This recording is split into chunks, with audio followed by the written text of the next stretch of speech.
우리는 훨씬 쉽거든요. 여러분들 이렇게 모여 있어도 아무 상관없잖아요. 그때는 몇 명 이상 모이면 신고해야 되고 그 내용을 보고해야 되고 그렇습니다. 그 몇 명이라는 것이 그렇게 많은 숫자 아니에요. 한 10명 정도. 다수. 2인 이상 다수가 모여서 공통된 얘기를 할 때는 신고를 해야 됩니다. 그리고 노동조합 그때 관제 노동조합은 있었어요. 왜 그러냐면은 ILO라는 국제기구에서 그때도 우리나라를 봤거든요. 그러니까는 박정희가 국제적으로 쪽팔리면은 미국 대통령도 만나기 어렵고, 그 다음에 당시에는 남북 간에 서로 누가 더 많이 외교 관계를 맺느냐 이런 거 경쟁하던 시절이에요. 그러니까 기본적으로 국제기구에서 감시하는 것들을 기본적으로 채우기 위해서 그때 이제 노동조합 역산전 뭐 또 여러분들한테 얘기하면 좀 정리해야 될 정도로 산만하긴 합니다만은 한국노총이라는 게 그때 있었죠. 한국노총이 그때 있으면서 이 사람들이 국가의 보호를 받으면서 민주노조를 못생기게 만들었어요. 그러니까 대한민국에는 한국노총밖에 없는 거예요. 그래서 요즘 복수노조라고 해서 부작용도 있습니다만 그때는 노동조합이 한국노총이 있기 때문에 다른 노동조합이 생길 수가 없었던 이런 법제도를 가지고 있었습니다. 그 한국노총이라는 게 거의 강제 노조였죠. 그래서 노동자들이 그 결사, 행동 뭐 이런 걸 할 자유가 없었습니다. 그런 상황이었던 시절에 그분들의 투쟁과 지금 우리의 이 바뀌어진 환경 속에서 그 어느 정도 노동자의 자주적인 결의와 단체 행동과 요구를 할 수 있는데 법으로 보호받고 있는 시대에 지금 우리하고는 엄청난 차이가 있습니다. 그래서 저희들이 이렇게 싸울 수 있는 환경이 옛날하고 그렇게 다르다는 거고요. 그래서 여러분들은 분명히 이렇게 파업을 수행을 하는 것이 법으로 보호를 받을 수 있고 여러분의 행동, 단체 행동도 법으로 보호를 받을 수 있고 여러분들 요구 조건도 법으로 보호를 받아야 됩니다. 노예라고 저번에 우리 동지들 선전물에 보니까 우리가 노예냐 그랬습니다. 여기서 노예라는 거는 주문 주는 대로 먹고 시키면 시키는 대로 일하는 게 노예죠. 근데 그 옛날에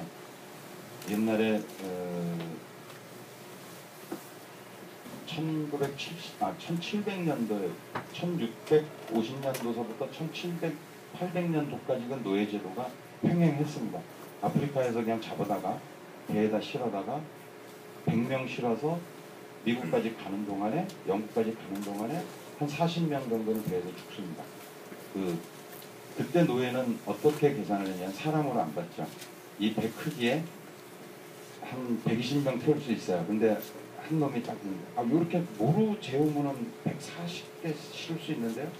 그러면은 140명을 모루 재우면서 실었습니다.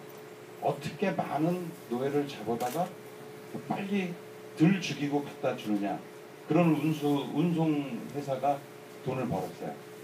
그러니까 100명 싣고 가서 70명 내려놓는 것보다 100명 싣고 가서 80명 내려놓는 게 좋고 한 번 왔다 갔다 하는데 100명밖에 못 실었는데 같은 배인데 얘는 한 150명 실어 그러면 얘가 돈을 더 받고 그렇게 실어서 갖다 놨어요. 그 노예들이 이제 유럽에서 이제 노예 생활을 합니다. 근데 사회적인 구조가 이 사람들이 본인이 우리가 생각할 때는 어떻게 그런 삶을 살 수 있을까? 왜 나를 직접 취급하면서 100명 실어도 빡빡한데 150명 실을 돈을 준다고 하면 150명을 실어야 되는 이런 대접을 받을까라고 저항을 왜 안 했을까요? 그 당시에 그 사람들은 그런 사회적인 구조 속에서 자기가 당연히 그렇게 대접을 받아야 된다고 생각을 했던 겁니다. 당연히 나는 저 주인한테 주는 대로 먹고 시키는 일 하고 살아야 된다고 생각을 했던 겁니다. 그것이 사회 구조입니다. 그 당시에 사회 구조. 그리고 조금 더 발전해서 아까 얘기했던 1975년도, 72년도서부터 있었던 유신 시대를 생각해 보겠습니다. 그때 머리 기르면은 장발 단속 했잖아요. 근데 경찰만 장발을 단속한 게 아니고 우리 아버지도 장발 단속을 했어요. 우리 할아버지가 우리 아버지를. 그때는 머리 긴 놈은 불량한 놈, 전라도 말로 불량한 놈이라고. 그리고 싸가지 없는 놈, 뭐 이렇게 얘기를 합니다. 그게 사회 구조고 의식이에요. 그 사회 구조 속에 그 사람들이 의식이 이제 거기에 정해진 거죠. 그래서 이유 없이 지금 생각하면 이해가 안 가잖아요. 머리 기르고 기타 치면은 불량한 놈이라고 그랬어요. 그 사회 구조 속에서 그렇게 인식이 된 거예요. 그 지금은 말고 지금은 머리 기르고 뭐 게임만 하고 그래도 조금 인정합니다. 머리 기르면 쟤는 좀 자유로운 친구다. 게임을 좋아하면 쟤는 나중에 컴퓨터 무슨 뭐가 대단한가 보다. 뭐 이런 식으로 좀 자유롭게 생각을 합니다. 사회 구조가 더 바뀐 거예요. 그 바뀐 사회 구조 속에서 의식이 바뀌는 겁니다. 여러분들은 지금 바뀌어진 사회 구조, 지금 우리가 바뀌어진 사회 구조가 우리한테 좋은 게 몇 개 있어요. 노동조합 당연히 설립해야 됩니다. 그리고 노동조합 당연히 가입해야 됩니다.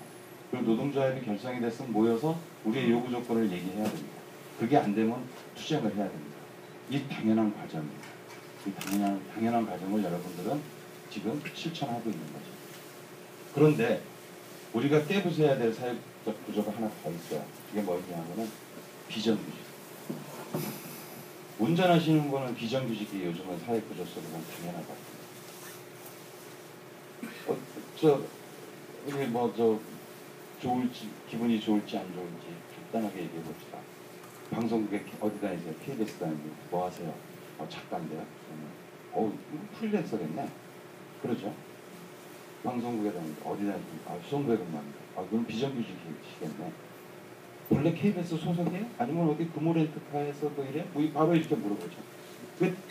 우리 머릿속에 어떻게 돼 있어요? 당연한 걸로 돼 있어요. 옛날에 머리 짧은 사람이 착실한 사람이라고 생각했던 그 당시에 당연한 생각이 지금 생각해보면 어때요? 말도 안 되는 얘기잖아요. 그런데 지금 우리는 운전한다 그러면 비정규직이라는 걸 당연하게 우리는 생각해요. 근데 이게 옳은 거 아니잖아요. 10년 후에 20년 후에 여러분들이 이런 투쟁을 속에서 사회 구조가 바뀌고 난 다음에 이 얘기를 다시 해보면 옛날에 운전하시던 분 다 비정규직이었대. 되게 웃기지 않아? 이렇게 될 거예요. 그래서 지금은 머리를 옛날에 일부러 기르고 일부러 통기타 치면서 그 건너 뭐 이런 노래를 부르고 다 잡아갔었어요. 춘천 가는 열차 안에서 불량한 노래 부른다고 다 잡아갔었어요.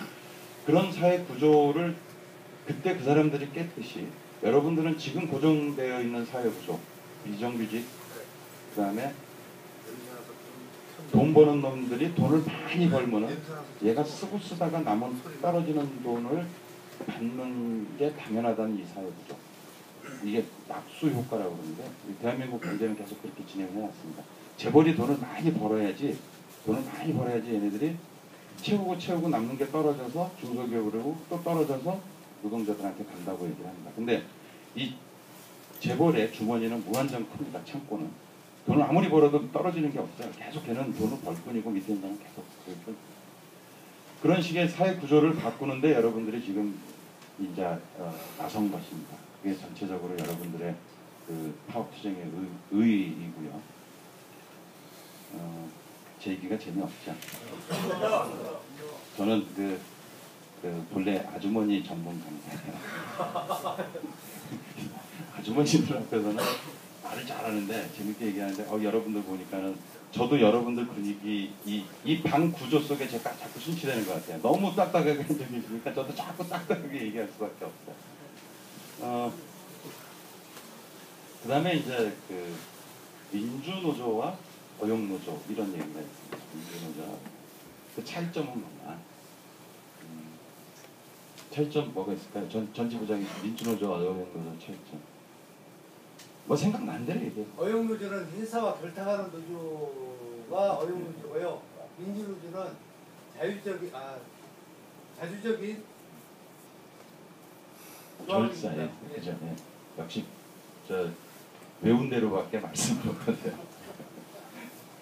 저는 어용노조는 별 재미없는 노조예요. 어용노조는 별 재미없습니다.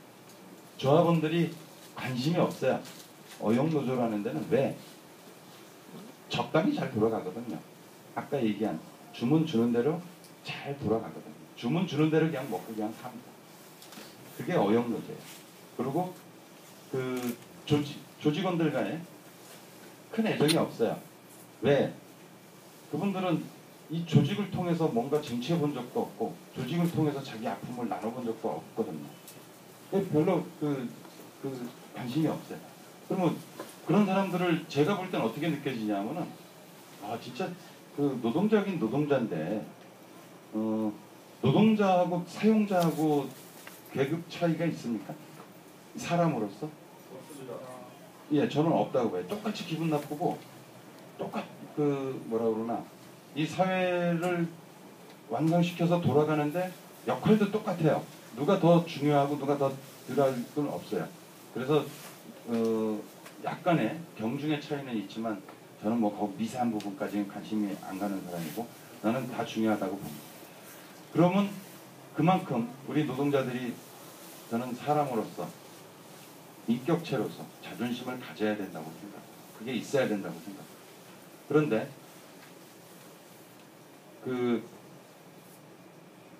뭔가 불만이 있는데 그 불만을 그냥 새키는 사람이 우리는 주변에 사람 좋다고 합니다. 사람 좋아요. 근데 돌아서면 어떤 생각이 드냐면 바보 같다고 생각했어요. 얼마든지 내가 이용할 수 있는 사람 같고 뭐 시키면 시키는 대로 때리면 때리는 대로 군대에서 우리가 한 2등병 될 때, 1병 될 때까지의 상황이죠. 시키면 시키는 대로 때리면 때리는 대로 먹게 하는 그런 자기 자존심이 없는 노동자. 조금 품위 있게 얘기하면 각성하지 못한 노동자. 내가 누군지, 내가 뭐 하는 사람인지, 어떤 대접을, 이 사회 속에서 어떤 대접을 받아야 되는지, 그리고 내가 어떻게 갈취를 당하고 있는지, 내가 불편하면 뭔가 내 걸 뺏기는 거거든요. 그런데 생각 없는, 이 자존심이 없는 민주노조는 어떻습니까? 생각 외로 시끄러워요. 그죠? 자주 다투시죠, 여기 우리 동지들. 노동자 운영 방법에 대해서 자주 다투시잖아요. 그게 시끄러워요. 그게 민주노조예요. 왜 그러냐면은 자기 생각이 있거든요. 내 생각엔 이게 옳은 것 같아요. 그리고 저쪽 동지는 이런 게 옳은 것 같아요. 바꿔 얘기하면 뭐 자기 생각이 있다는 얘기는 뭐죠? 자기가 인격체라는 거예요. 노동자로서의 인격을 갖고 있는 노동자, 자존심이 있는 노동자라는 거예요. 그런 사람들은 시끄럽습니다. 우리가 그래서 거기서 얘기하는 거는 질서 있는 토론을 해서 결정을 하고 그 결정된 거에 대해서는 따르자라고 얘기를 많이 하는 겁니다. 그래서 여러분들이 지금 어렵지만 파업투쟁을 하고 있어요. 여러분들이 파업투쟁을 통해서 승리를 했어요. 그 결과는 제2노조, 어영노조라고 얘기하는 뭐 이렇게 복수노조의 다른 노동자와 또 똑같은 혜택을 봅니다. 열받죠? 네, 열받습니다. 근데 가장 큰 건 뭐냐? 여러분들은 스스로 결정해서 행동을 해서 투쟁을 해서 따낸 거고 이 사람들은 여러분들이 주는 대로 그냥 먹은 거야. 똑같은 걸 먹어도 그건 다릅니다. 내가 주장을 하고 내가 결정을 하고 내가 투표를 해서 결정을 한 걸 내가 먹는 거하고 그냥 주는 대로 먹는 거하고는 근본적으로 다릅니다. 그래서 여러분들이 훨씬 더 노동자로서의 훨씬 상층에서 높은 데에서 세상을 보고 자기를 갖고 나가는 거라고 생각을 합니다. 이제 딱딱한 얘기는 다 끝났고요. 지방에서 오신 분들 계십니까? 지방에서 오신 참 고생 많으세요. 집 떠나서 손 드신 분들 보니까는 아직까지는 집안은 형수님들하고 사이가 좋은 나이세요. 저 정도 되면요 파업투쟁 현장에서 오늘 못 들어온다고 전화를 하면 마누라가 좋아해요. 아니 안 믿으시네. 정말입니다. 젊었을 때 저는 36세, 35세 그때 저 서울신문 사무국장을 했습니다. 그때 96년도 IMF 직전에 이제 노동조합을 한다 그러면 집안에서 걱정을 해요. 너 그러다가 잡혀가는 거 아니냐. 그리고 뭐 회사 잘리는 거 아니냐. 그러고 걱정을 했어요. 그 마누라는 특히 정말로 다시 한번 생각해봐라. 가족도 있는데. 그래서 마누라 설득하기가 제일 어려웠어요. 40대에 서울신문 위원장을 한다고 하니까 그때는 이제 온 가족이 이제 장인 장모까지 동원이 돼서 나를 말리던데 이제 어머니 아버지 떨어져 나갑니다. 안 말려요. 우리 아버님은 조금 약간 옛날 사람이라서 하지 말라는 짓만 해, 이 자식. 앞으로는 아버지한테 와가지고 뭐 어렵다는 얘기 하지 마 그러고 가버리시고, 장인 장모하고 마누라하고 이런 사람들은 좀 말렸어요. 근데 이제 53살 돼서 언론노조 위원장 한다니까는 누가 말렸대요? 저 딸 누가 말렸대요? 아무도 안 말렸어요. 아무도 안 말리고 마누라가 딱 한마디 했습니다. 네가 네 인생 알아서 살고 딱 하나 부탁을 하는데, 그리고 네가 나한테 기대하지 말 게 있다. 뭐냐 그랬더니, 혹시 언론노조 위원장 하다 빵에 가더라도 내가 면회 갈 거라는 생각하지 말아라. 대신 사식은 정기적으로 넣어주겠다. 나도 또 나랑 살아야 되니까 사식은 넣어주는데 면회 올 것이란 기대는 하지 말고, 그리고 돌아서서 한마디 더 합니다. 내가 그 정도 해줬으면 가서 2년 동안 쪽팔리는 위원장 하지 말아라. 빵에 갔다 오는 거는 내가 받아주는데 2년 후에 쪽팔리는 위원장이 돼서 돌아오면은 안 받아주겠다. 그리고 2년 동안 내뱉습니다. 그래서 저는 집에 안 들어가면 더 좋아하고요. 옛날에 그랬으면 참 좋겠는데 이제 나이 먹고 집에 안 들어가도 별로 할 일이 없어요. 옛날에는 오라는 데도 많았고 가고 싶은 데도 많았거든요. 무교동에 그 술집 네온사인이 바뀌면 저 집은 어떤 집이지? 그리고 가서 술도 먹고, 농담으로 언론노조 지부가 KBS 지부 여러 군데 있잖아요. 근데 제 개인적으로 무교 지부가 있어요. 무교 지부, 해장국집 아주머니, 그다음에 돼지 삼겹살집 굽는 아주머니 뭐 이래가지고 실제로 무교 지부가 있습니다. 그래서 거기서 열심히 놀고 있는데 요즘 그 아주머니들도 다 늙어가지고 별로 안 반가워요. 그래서 어쩔 수 없이 앞으로 2년 동안은 우리 동지들하고 함께 거리에서 아니면은 또 이렇게 교육 현장에서 투쟁의 현장에서 여러분들을 뵈야 됩니다. 참 즐거워요. 투쟁하는 동지들 만났을 때 제일 즐겁습니다. 투쟁하는 동지, 각성되어 있는 노동자를 만났을 때 여러분들과 함께 그 보람을 나눌 수 있습니다. 그런 반면에 찡찡거리는 동지들도 있어요. 위원장님 어떻게 해주세요. 동지 지부장 어떻게 해주세요. 뻔히 싸워야 될 때 해주세요. 그 동지들은 이제 우리가 앞으로는 계속 서로 살아가면서 바뀌겠지만, 그 동지들은 어떤 거냐면 방법은 알아요. 투쟁해야 되는 건 알아요. 그런데 이렇게 쓱 돌아가고 싶은 거죠. 그것이 결국엔 쌓이면은 우리는 계속 주는 대로 먹을 수밖에 없는 노동자가 되는 것입니다. 그래서 투쟁하는 동지들 보면은 항상 반갑고 항상 즐겁고 합니다. 그리고 투쟁의 성과는 좀 어쩔 때 미흡할 때 있고 어쩔 때는 많이 쟁취할 때가 있어요. 죽고 사는 건 병가지 상사라고, 무인 집에선 죽고 사는 건 항상 일상삽니다. 저는 그래서 거기서 노가지 상사라고, 이제 말이 좀 이상한데 노동조합에 항상 있는 일. 투쟁은 결과에 상관없이 우리 노동자는 승리한 것이다. 5% 받으면 승리고 4% 받으면 실패고 7% 받으면 완벽한 승리, 이거 아닙니다. 투쟁할 수 있다는 그 자체, 모여서 같이 투쟁할 수 있다는 그 자체로만 이미 승리한 것입니다. 그게 노가지 상사, 노동조합 하는 데서 항상 있는 거예요. 하여튼 재미없는 강의를, 아까 우리 여성조합은 한 분 계시는데, 그죠? 그치? 하면서 기가 안 와. 그래요. 지루한 제 얘기 들어줘서 고맙고요. 얼마 안 남았습니다. 여러분들 승리의 그날이 얼마 안 남았습니다. 그리고 여러분들의 작은 이 투쟁이 여러분 지금 200명도 안 되는 조직이 하는 싸움이 대한민국 비정규직 철폐를 위한 시금석이 될 것입니다. 그리고 바탕돌이 될 것입니다. 그 날이 올 때까지 여러분들이 진정한 대한민국 사회에서 대접받는 노동자 그리고 대한민국 사회를 책임지는 노동자로 되는 출발점이라고 생각합니다. 항상 여러분들과 함께 하겠습니다. 고맙습니다.